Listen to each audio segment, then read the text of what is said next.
Demolition, starring Dem- Jake Gyllenhaal. oh, yes, I remember this now. So, Jake Gyllenhaal, was it last year he was in Nightcrawler? Indeed, yeah. Okay, and at that time, I even remember Tony saying, I think to you, if not to me, that Jake Gyllenhaal is one of his favorite actors. Nightcrawler was one of his favorite movies of that year. hmm And it was almost like Jake Gyllenhaal could do no wrong.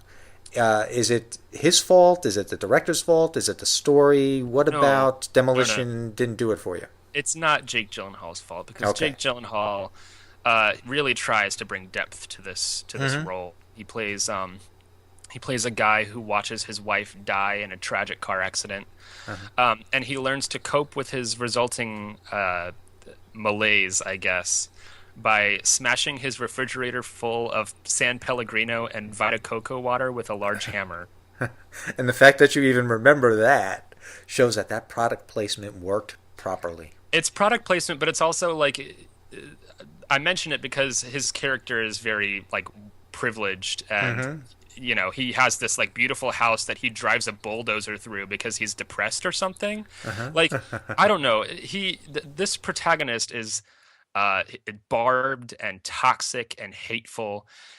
He lies to people, he spies on people, he manipulates people, he belittles people. Uh he impulsively destroys property. He's frigid and rude to his grieving in-laws, and he generally acts like a selfish, well, I'm not going to say it on your show, but a-hole. Thank you. Um, Family friendly, Brian. Family friendly.